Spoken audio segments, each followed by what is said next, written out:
Welcome back, everyone, to another episode of Blind Boys Politics. Nicholas Rod, Chris Baker here with you on this Friday morning roundup news. Chris, how are we going into this weekend? What should we expect in the weather? In Los Angeles, California, it is sunny and 85 with a sunny weekend. In Houston, Texas, it is partly cloudy, 94 with thunderstorms Sunday. In Chicago, Illinois, it is raining, 84 with a sunny weekend.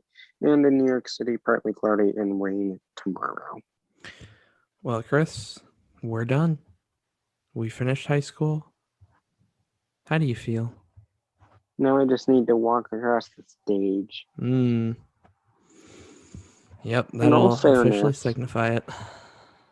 in all fairness, I'm going to be graduated before you. You will be graduated before me, at least by a couple days. But it's just crazy to think that we're actually done. Miracles do exist. Yeah, that's definitely true. I'm kind of still working on actually feeling like I'm done because right now we're going through what are called asynchronous days. So we still have like little things to do here and there, like, surveys and stuff that they're having us do. But no more classes. So starting to get that feeling. It's starting to sink in a little bit here, but I'm proud of you. You're sunken in. yeah, I'm proud of myself. I survived it. There were multiple points on the show where, I voiced my stress about the fact that I was getting behind. And whose fault was that for always being behind? Oh, definitely not mine. Oh, it definitely was. But no, at the end of the day, I'm actually proud of myself because of the fact that I pushed through it, which I expected to. But there's something about actually doing it rather than just expecting it and actually like looking back and realizing that I pulled it off that just feels so great. But those are my own ramblings. Graduate. What's kind of nice though, I will say, and I didn't mention it when you first read the weather, but with graduation happening and classes ending, we've actually had a very nice past couple of days here. Sunny pretty much all the way through the day, except for 1-2 days ago when it rained for a little bit in the evening. But it's almost like, fate was just like, all right, graduation time, sunny skies. Until Saturday anyway, when it decides to thunderstorm. Saturday's gonna be a nice day. I'm hoping we actually get a thunderstorm though. See, the one bad thing about graduation is you have to go to graduation parties. Yeah, that's one thing I'm avoiding. I got like 3 of them to go to. Sounds like fun. I'm sure you'll enjoy yourself. I won't. You're one of telling me them you're going to, I probably will. But I'm just not a big party person, attending person. I know what you mean. Parties. Like I'll go for the food, but other than that, yeah, I'm definitely not much of a party person. And when I was asked if I wanted one, I turned down that offer because I just I'm not a fan of like being the reason for a party, I guess is how I'll put it, the center of attention. And B, I just can't handle parties very well. Like, it's not my style. I've had some great parties in my life. I had a surprise birthday party for my 13th birthday. Ooh. It was a humongous, nice pool party. Probably the most fun I ever had. But see, I like the other side of it, where I throw the surprise parties. Right. Like I can't tell how many surprise parties I've thrown. Like I've thrown happy surprise parties. Happy surprise party. I've thrown happy birthday surprise parties, retirement surprise parties. Mm-hmm. Like, I have these things down to a science, but then somehow it got flipped on me, Mm. and there was the 13th surprise birthday party, pool party.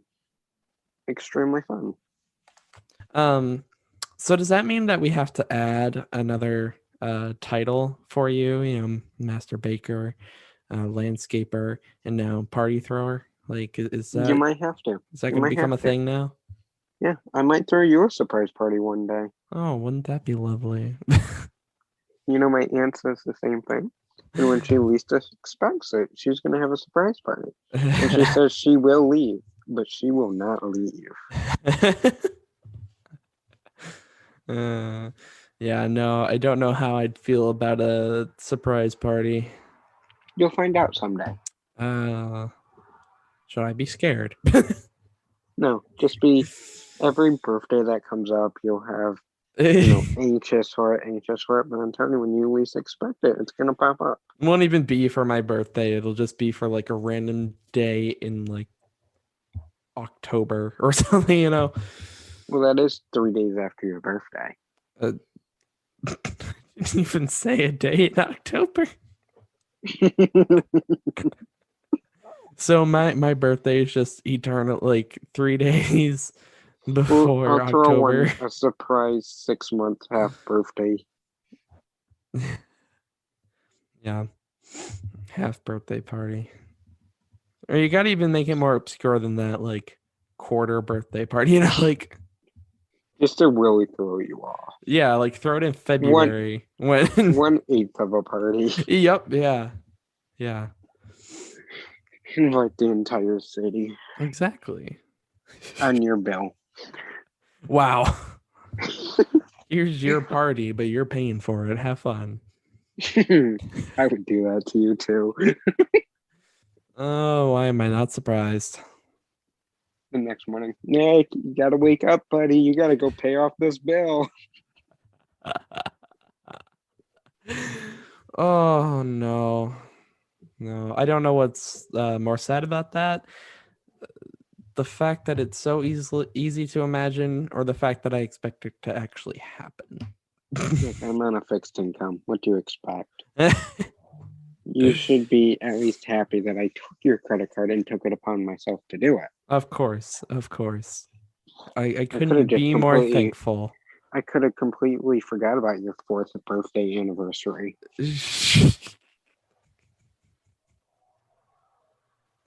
I know your future wife will appreciate it so much. I don't even know who she is, but Yeah, she will appreciate it. of course. Of course. She'll probably be mad at you for sharing your credit card information with me, but I can expect that going sour real quick. for you, not For me. me, It won't be yeah, my problem. yeah. But nevertheless, we got some news to get into. We do have a bunch. Starting off, the non-filers tool is back up and running and now available if you are a true non-filer and want to claim the new monthly child tax credit or get one of your missing stimulus checks. This non-filer tax tool is not for all taxpayers. This tool is for those who don't have a tax bill because of your low or no income status. This tool is not the same as the portal for regular tax filing Americans that is not available yet. The general rule of thumb is if you file a tax return, this information is not for you. Do not use the non-filers tool. If you are a true non-filer and didn't file a tax return in 2019 or 2020 because of your low or no income status and have had a main home in the US for longer than 6 months per year and have a child that would qualify for the monthly child tax credit or are missing any stimulus payments, you can now use this non-filers tool to give the IRS your current information. They will automatically determine your eligibility for both programs, but if you entered your information in the previous non-filers portal that closed last year, you do not have to re-input the information this time around. To find the tools, go to IRS.gov/child tax credit 2021. Click enter your information, read the qualifications. Then, if you qualify, click use the non-filer sign-up tool. If you want to know how the monthly tax credit works, listen to last Friday's episode for more information. As mask mandates are being lifted all around the country, the one place where the mask mandate is still in effect is on a plane or up in those skies. The FAA is not afraid to drop heavy fines on passengers who dare to challenge the zero tolerance policy. The FAA says since January, there have been over 3,000 reports of unruly passengers on board United States flights. And 2,300 of those were because passengers were not wearing a mask. In February, a guy on a JetBlue flight from Fort Lauderdale to Las Vegas was fined $15,000 because he repeatedly refused flight attendants' command to wear a mask over his nose and mouth, and instead continued to drink many bottles of alcohol that he snuck onto the plane. Another woman was fined $10,500 after being on a JetBlue flight from New York to Cancun and refused to wear a mask after being instructed to do so multiple times.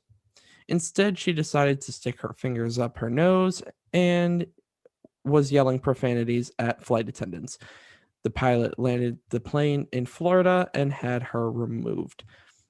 Look, these are just a few of the fines, and the FAA has proved over and over again that they are giving fines to those that don't wear masks. The FAA mask mandate is in effect indefinitely. And the TSA also has a mask mandate from the second you step onto airport property to the second that you leave airport property. That is in effect until September 13th of this year. In just 11 days from June 18th, the federal eviction moratorium will expire. That means millions of Americans may be evicted from their homes because of the inability to pay current or back rent. If that is you, first check with your state or county website to see if there is any local moratorium that will remain in effect besides the federal one. If there isn't any protections, go and find out how you can get it.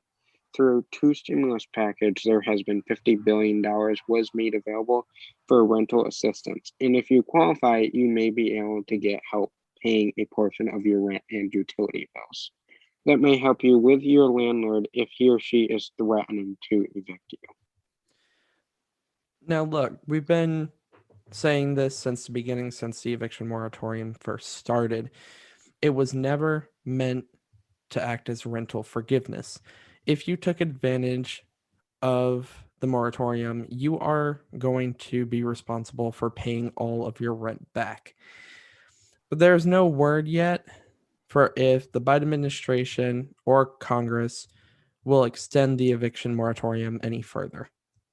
Domestic violence, extremism, or domestic terrorism. Tuesday, the Attorney General echoed what federal law enforcement has been saying for months. Domestic violence extremism is the biggest threat to national security, and that is reflected in the increased number of the FBI investigations in 2021.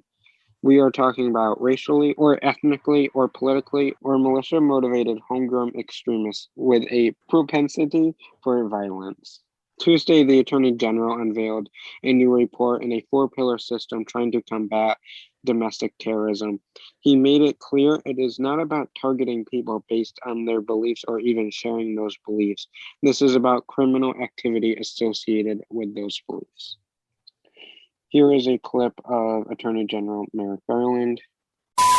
In America, espousing a hateful ideology is not unlawful. We do not investigate individuals for their First Amendment protected activities. Government monitoring of individuals or groups because they hold unpopular or controversial political views is intolerable in our country. So, what is in this four-pillar strategy from the Department of Justice? Well, firstly, It would have a more coordinated system to share information between all government agencies. It would work on thwarting domestic violent extremists, also known as DVE recruitment, and mobilization efforts, especially on social media and online chat rooms. Disrupting domestic violent extremist activities before violence occurs, and addressing the long term issues that lead to domestic extremism, like economic insecurity and structural racism. Now, you can't be prosecuted based off of your ideology, but if you commit a crime as a result of that ideology, the Attorney General said that the federal government will use it to classify you. And there's a piece of that audio right here. Though we often describe violent extremist motivations by reference to different violent ideologies, the purpose of those characterizations is to help us categorize and understand motivation. The new strategy does not include any new domestic violence extremist laws, but the Attorney General did say that there could be some in the future. He also says that it is impossible to prevent all attacks, but the Justice Department can combat the root causes of domestic violent extremism. With the Supreme Court ruling today, both political parties on Capitol Hill seems to have decided the Affordable Care Act is here to stay. President Obama signed the Affordable Care Act into law back in 2010 when President Biden, who was at the time vice president, said this very famously, and we have that. President Biden tweeted out after the Supreme Court rulings, quote, "A big win for American people. There's no better day than today to sign up for quality, affordable healthcare at healthcare.gov. With millions of people relying on the Affordable Care Act for coverage, it remains as ever a BFD, and it's here to stay." When President Biden signed the Affordable Care Act into law, it changed healthcare as we know it, now serving over 30 million people. Hey guys, just a quick editor's note. As you might have noticed, I accidentally said President Biden signed the Affordable Care Act into law. I meant President Obama. Just figured I'd clear that up real quick. Enjoy the rest of the show.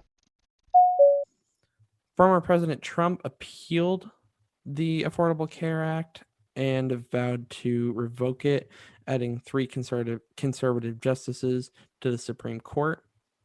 With 3 new conservative justices, 18 Republican states took another shot at removing the Affordable Care Act, saying Congress overstepped its powers. This was the 3rd defeat, and it is the worst one yet, with the 7-2 vote throwing the case out. Both Brett Kavanaugh and Amy Coney Barrett voted to dismiss the case. Now getting to rapid news, I will start. 2 million people went through TSA last weekend, and that was the highest since March of last year. For the first time since the beginning of the pandemic, Delta Airlines is serving hot meals once again. You know, rapid news has a lot of travel in it. I wish I was traveling, but nevertheless, Nick, what do you got for your Friday morning good news? All right. So when we think of weddings and when we think of people getting married, we think of just this nice celebration, big or small, a lot of togetherness, a lot of excitement.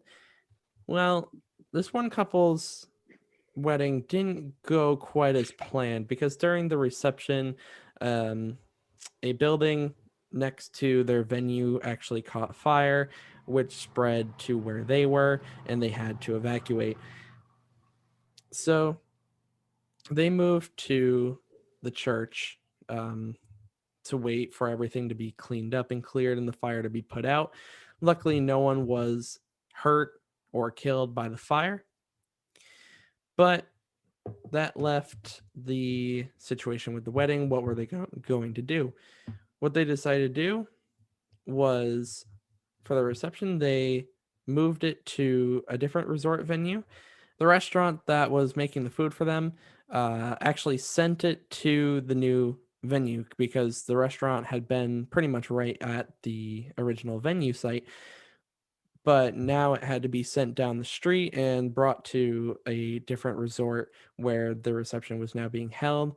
A bunch of the other people from the community also decided to help out, and it's actually made even bigger by the fact that in this community, this is in a community in Michigan, they don't have cars or any type of electric vehicles.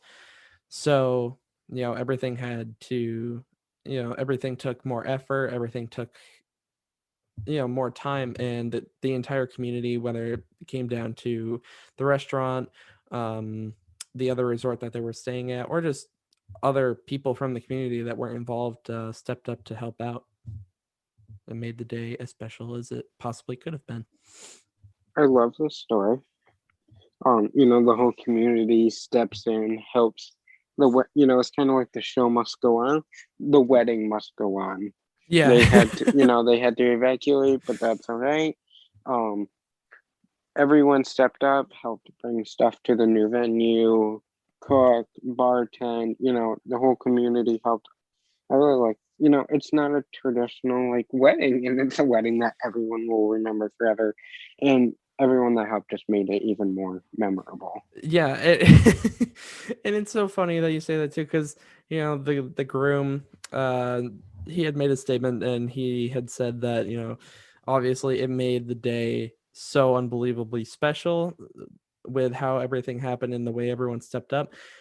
Definitely not the ideal wedding scenario, though. Definitely not one to shoot for. Yeah, no, it's definitely not my dream wedding, No, not at all. but each to their own, I guess, if it is someone's dream wedding. Yeah, but what I love about the story though is that it's it's not this outrageous hero story as we'd call it, but it's such an amazing story of togetherness, and just people being kind to one another and helping out where they can. Just that dynamic, that community dynamic is so nice to see. I agree 100%. That is the end of this Friday morning news episode. Make sure you follow us on Blind Boys Politics on Twitter to see the latest 24 hours breaking news so you are always in the know. Follow us on our personal accounts to see what we were up to. Check out our Medium articles. We are always talking about something else that we do not get a chance to discuss here on the podcast. But until Monday morning, have a great weekend, everybody. See ya.